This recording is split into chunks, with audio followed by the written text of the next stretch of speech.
Welcome everyone to the Proven Knowledge Podcast. I'm your host, Anthony Church. I'm a music producer from Northeast Ohio. I began this weekly interview series to give you different perspectives from artists, producers, engineers, and other individuals in the music industry. In each episode, we touch on not only what has helped the person succeed, but we also touch on what has shaped them into the person that they are today. I hope you're able to gain some real proven knowledge from the show, and that it helps elevate you on your own journey to success as well. Let's get into it. What's going on, everyone? Welcome to episode 310 here on the Proven Knowledge Podcast. Today I welcomed a Dayton, Ohio native and artist. His name is the Jive Sire. Discovered him probably through, I took a guess on this. I said probably through Young Reese Dude, who is a fellow Dayton artist. Because I've been diving into a lot of the Henhouse Forum and a lot of people in Dayton that make incredible hip-hop. And Jive Sire was one of those artists, so it was great to get connected with him. We made the episode happen this week. He talked primarily about his self-titled project that came out a few months ago, working with fellow Ohio producer, Don Johnson on that project. Amazing producer. Definitely check out Don Johnson's work. And kind of just the whole process of putting it out as his first official project as the Jive Sire.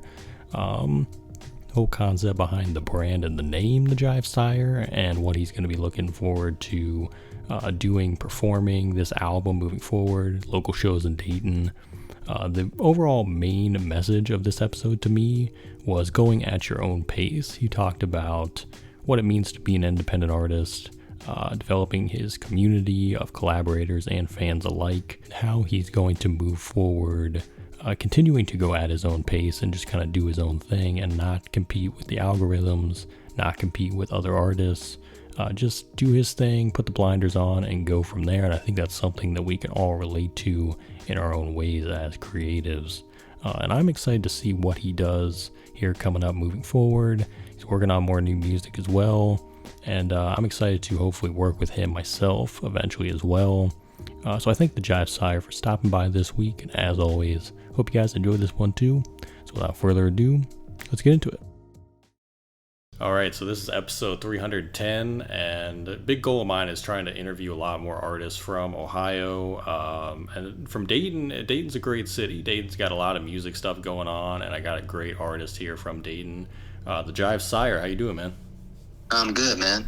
This is cool to get on a platform and just be able to speak about some music stuff and get your name out there, as well as work with other creatives and stuff. Yeah. So this is dope. Yeah, and thanks for getting back with me about wanting to do it, because I discovered your work, I think through Young Reese Dude. He might have posted something of yours, or maybe it was well, he was part of the rap camp stuff that we did.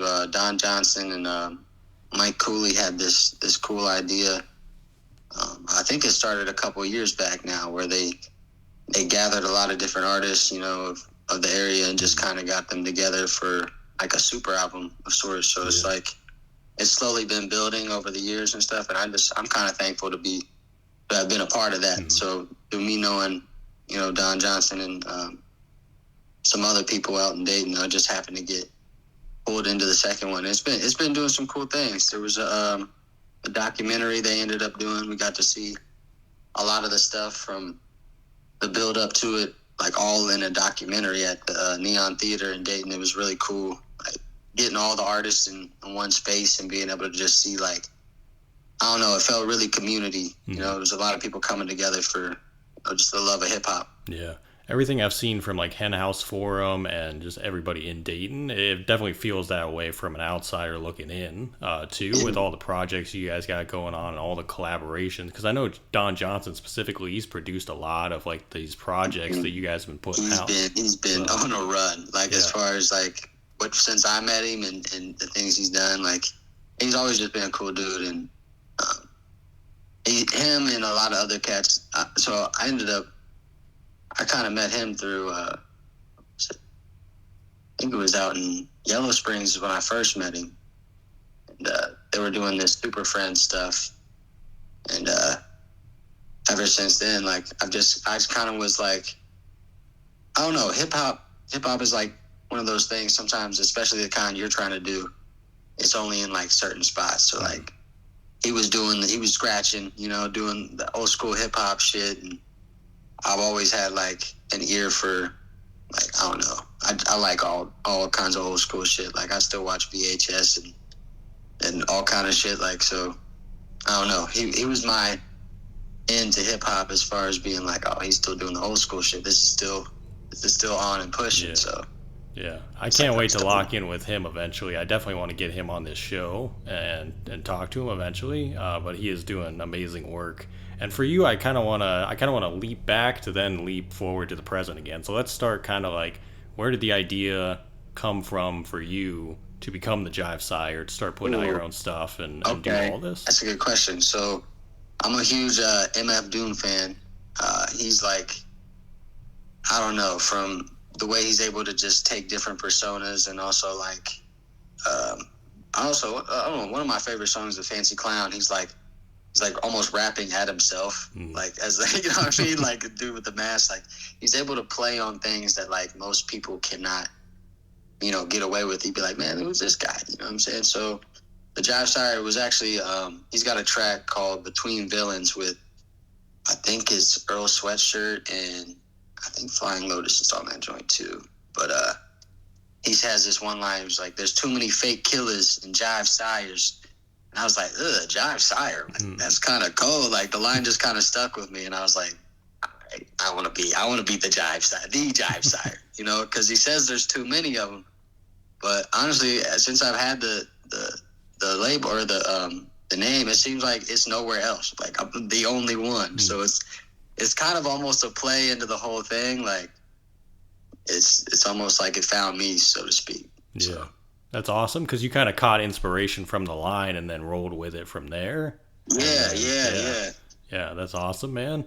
And obviously you just released the self-titled project, the Jive Sire, which the artwork is great, by the way. I gotta tell you that. Shout out to Seth Rock. He did the artwork for me. I sent him there's this old jester, this Polish jester from like the 1700s type shit, and they have this portrait of him, and he's just sitting in this chair, like, basically kind of how I'm sitting in the chair or whatever. But he managed to take that and kind of put me in there, and I don't know, he made an idea come to life. So shout out to Seth Rock. I love it. It stands out a lot. It definitely stands out a lot. And obviously the music itself, amazing. Don Johnson obviously worked on this a lot. Who else was a part of this project, and what was it like putting it together? Let me think. Jeremy Street, he's on one of the feature tracks. He's the only feature I got. Yeah, he's the only feature I got. I almost had Seth on it, but there were some things as far as like a chorus went towards the end that it was like so close to release. Because he's all the way out in the West Coast, so it's hard getting on the same page with certain stuff. But him, and then there was another track at the end by a beat by Unjust, who he's part of Hieroglyphics and some other cats that are pretty dope. So like that was back to when I said I met Don out in Yellow Springs. Like, he was one of the cats that was, out there showing beats and playing his music and stuff. So it was a cool, like, flash forward to, there was a beat that I rocked to at one of the little get-togethers that Sunday, and he finally got it to me around the album. So I was like, all right, I'm just gonna do like a little freestyle just to get it on there. So that one was really dope. Yeah. Perfect timing for all of that to come together in the right way. And I noticed that the album itself is primarily on Bandcamp, pushed on Bandcamp. Talk about that for a minute, because obviously Bandcamp is direct to consumer. The whole idea is to get people to support it and eventually like stream it elsewhere. But what was the purpose behind putting it primarily there this time around? I really think Spotify is like I know that's like the main place where people find music, but I found it's like they don't really pay as much as far as it goes to the artist and stuff. So I mean, we've seen like the Tidal, or I think Luminary's become more of a thing for certain artists wanting to put their stuff and just keep it to a certain point of like they want to give it to the people that want to see it, and it made it more personal almost, so to speak. Like Bandcamp is like, hey, if you want to listen to it, here, it's only $5, check it out. And eventually, the whole goal is to kind of get the idea of just building it up on your own, getting a source of like some sort of fan base there, also with the mix of everything else, and then putting it on, YouTube, Spotify to get get it actually out there. But yeah. So for right now, it's just to kind of build up a little revenue for a music video, or see what the sales numbers are doing. Yeah. And from there, obviously, like you just said, you're kind of using that to push and promote other parts and other projects of what you're doing here. So are you actually putting together like videos currently, like ready to go? Yeah. Or? We're trying to figure out where to shoot the video right now. Some cats out of Dayton want to help me with like the video and everything, and I like to call it like it's like fueling the dream, which was like added to the Bandcamp stuff, also to like my day-to-day work every day. It's like some things you gotta do to keep pursuing what you're trying to do, because it's usually ends up being a lot of money you have to throw into a lot of this stuff. And I've been, I think, blessed to have a lot of people that help me along the way and just do it out of the love. So it helps a lot. Wanted to take a quick minute out of today's episode to let you guys know of a way that you can support the show, a way that you can donate some funds to us, starting at as little as $5 or more via our Ko-fi page. Now, we've been using Ko-fi now for a few years, and it's been a very effective way to generate some funds that we end up using for future guests, sponsors, just an overall way to keep this show as quality as it has been for the last several years, and we always appreciate any and all contributions. So if you go to ko-fi.com/The Proven Knowledge Podcast, that's ko-fi.com/The Proven Knowledge Podcast, you can donate, like I said, $5 or more. It gives you that option to do 10, 20, 30, or just type in whatever amount. Any contributions are appreciated, and I do this show from the bottom of my heart for the love of it at the end of the day. But those funds are always welcome, because they do allow us to do more and be more flexible with how we continue to grow this platform in the future. So I just wanted to let you guys know about that. The link will be in the description of the show notes of this episode you're listening to now, so definitely check it out. But without further ado, let's get back into the episode. Yeah, having some type of community involved, even if it's small, that can go a long way for sure. Yeah. I definitely want to touch, before we get into like what's coming next, you kind of just mentioned it, like the challenges of being an independent artist, the challenges of kind of navigating things on your own. For you personally, what do those challenges look like, and how do you think you've been able to overcome them up to this point? Man, so I think it was more of back to me saying the sound I was going for, like me having to search out somebody that was doing like old school hip hop. I feel like the boom bap / whatever hip hop kind of, especially when I was a little bit younger, was kind of getting not faded out, but it was not the main stage. We had like a lot of Lil Yachty and the different kind of sounds coming in, changing the airwaves a little bit. So it was hard to find, I guess, like-minded artists like myself that wanted to bring this type of sound. So sometimes you just kind of got to find these different spots where people are doing the kind of music you like. So I guess the biggest climb was trying to find your tribe almost, or the people that, they just, you like similar sounds, and they actually Don and Cooley kind of touched on that on the documentary. They were saying man, they were seeing each other doing different shows, and it was like, oh, I know that dude. These are cool people, but just like-minded people. You gotta find people that are trying to match your energy, so to speak. I think the same goes for a fan base too, like developing a fan base, because I'm a believer that there is a fan base for everyone, as long as the music's quality. Obviously, if it's not good at all, then you're probably gonna have a tough time. But no matter what, no matter what type of subgenre or style, I feel like there's people that will appreciate what you do. It's just about finding those people. It's, with collaborators too, it's the same type of journey.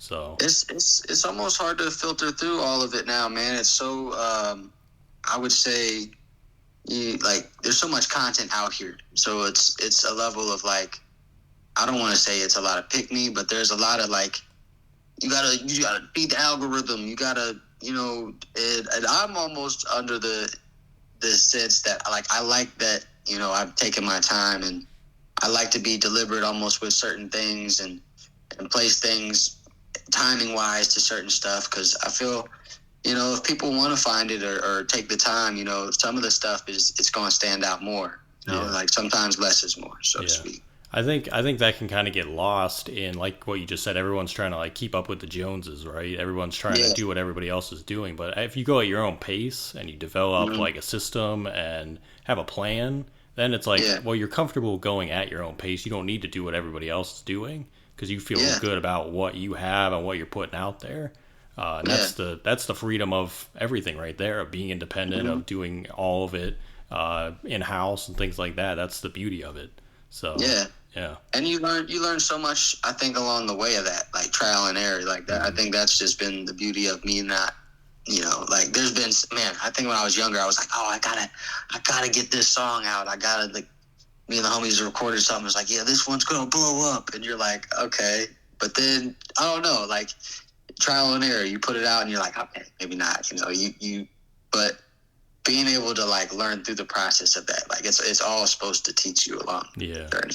Yeah. I had a conversation not too long ago with one of my collaborators, and we were talking about, everyone wants to put out like an album or something and have immediate gratification from it and immediate success from it. But I think there's a lot more power in like putting it out, and then 5 years from now, somebody approaches you and says, hey, that album you did back then, that really like meant something to me. I just discovered it recently. It's like that to me is more powerful because it shows that you put the time and work in and the music is timeless.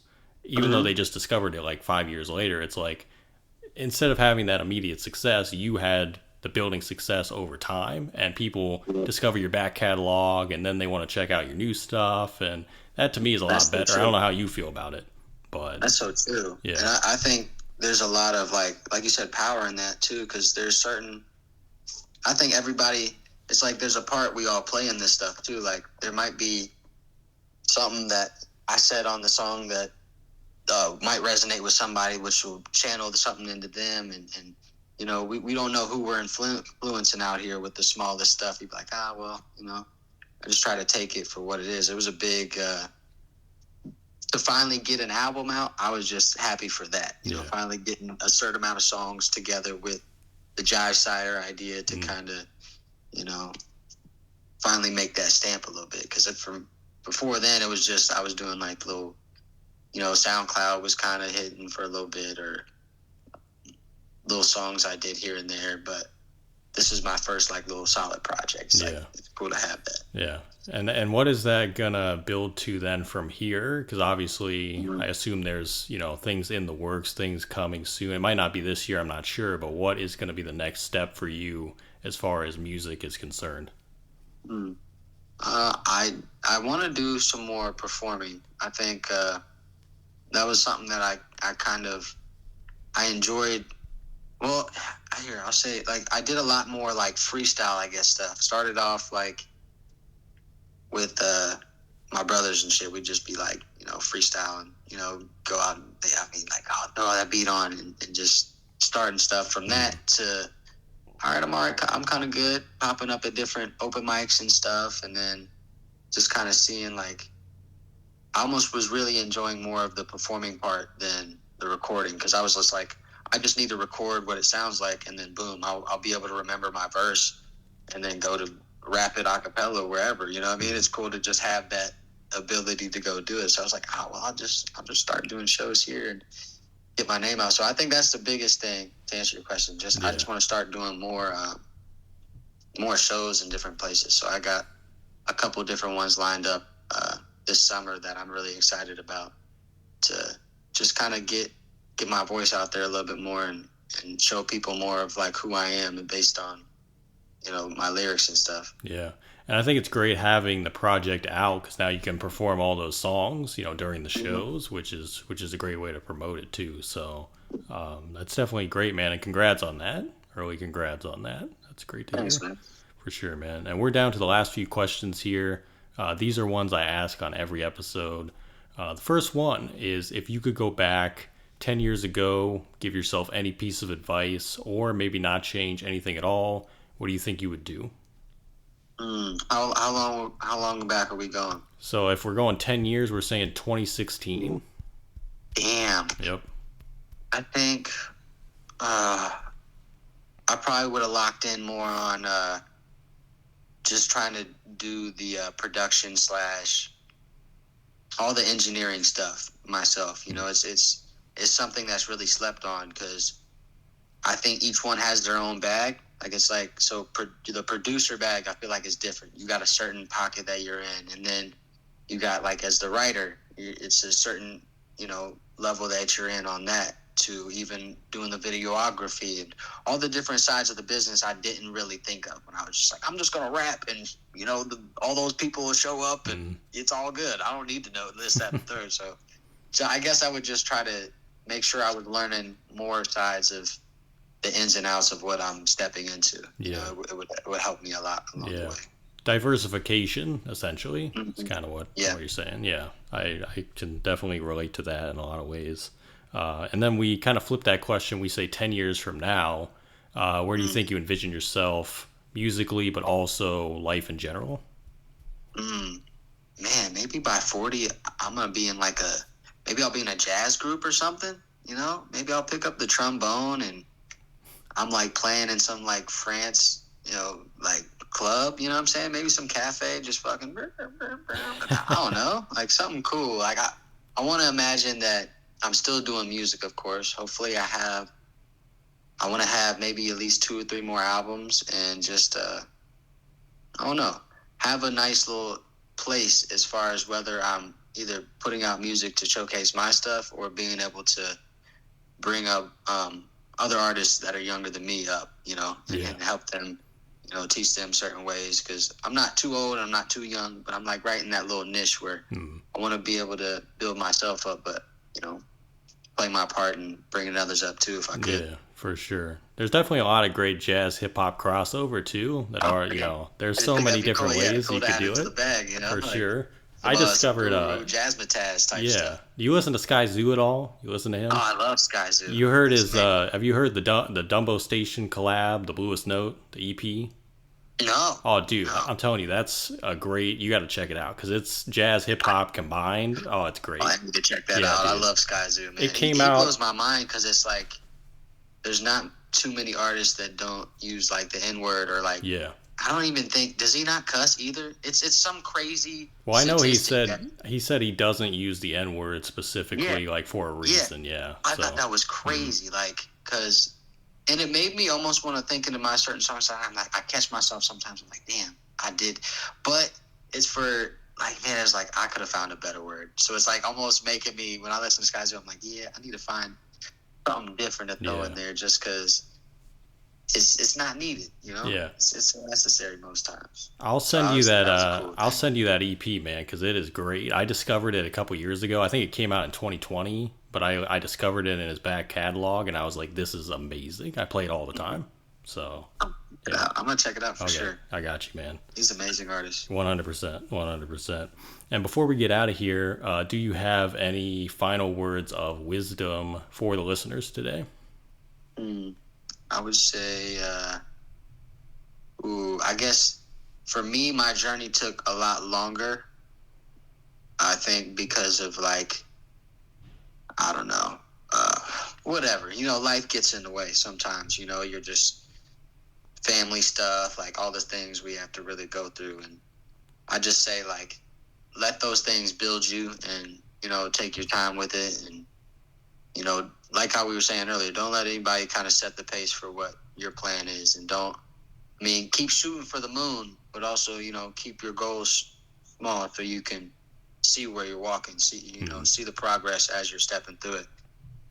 And, keep the faith. Yeah, 100%, man. Take it one step at a time, one day at a time, and see where it ends up. That's all you can do, sir. Man. Well, I got to say, man, thank you for stopping by once again. Congrats on the new project. Congrats on all the shows you got coming up here soon. And we'll definitely be doing this again, I'm sure. Part 2 eventually. So thanks, man.